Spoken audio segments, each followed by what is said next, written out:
पुण्याच्या स्वारगेट परिसरामध्ये एका बसमध्ये तरुणीवर अत्याचार झाला आणि त्यानंतर विविध शहरातील जी बस स्थानक आहेत त्यांची अवस्था काय आहे याचा आढावा न्यूज 18 लोकमत घेते। आपण हे बदलापूरच्या एसटी स्थानकात आहोत।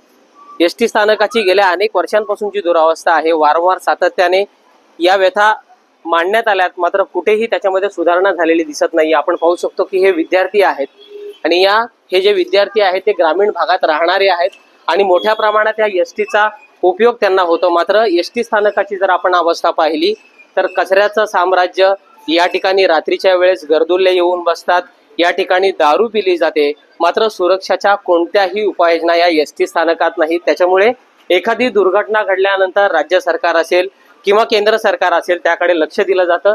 अवस्था आपण पाहू शकतो की रात्रीच्या वेळेस महिलांना दिवाबत्तीची देखील सोय नाहीये। त्याच्यामुळे रात्रीच्या वेळेस जर इथे बस येत असतील तर त्यांना थांबण्यासाठी कोणतीही सुविधा नाहीयेत, पंखे नाहीयेत, विशेषतः कचऱ्याचं साम्राज्य आहे, गर्दुल्ले येऊन बसतात आणि त्यामुळे महिलांच्या सुरक्षेचा प्रश्न गंभीर या ठिकाणी झालेला आपल्याला पाहायला मिळतोय। तिथे बसायला नाही, सगळीकडे घाण पसरले, कचरा वगैरे सगळं तसंच आहे। आणि दुसरं काय बसायचं शेड सुद्धा नाही, आतमध्ये बसावं तर आतमध्ये बसायला जागाच नाही, सगळं घाण आहे। बसणार कुठे लेडीज वगैरे, आणि ऊन बघा किती।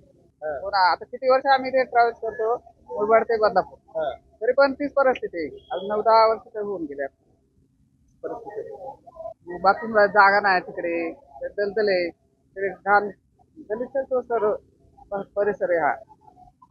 महिला म्हणून जास्त त्रास होतो। हो, महिला म्हणून भरपूर त्रास आहे ना, 2-2 तास इथे थांबावं लागते। रात्रीचं एवढं माहित नाही, रात्रीचं बरोबर अंधारच असतो इथे। पूर्ण काम आहे, तुम्ही बघता ना बाहेरून बसायची जागा आहे का, बाकडायचं का?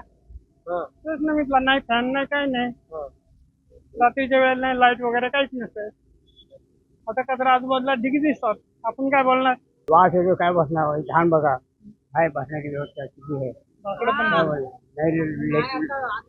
नाही क्वार्टर जाण्याची व्यवस्था नाही, काय नाही।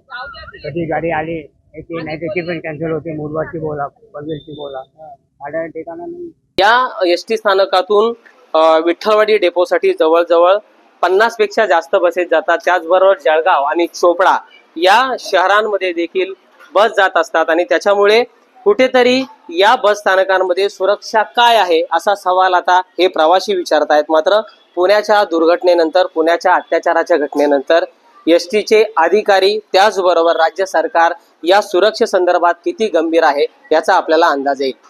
गणेश गायकवाड, न्यूज 18 लोकमत, बदलापूर।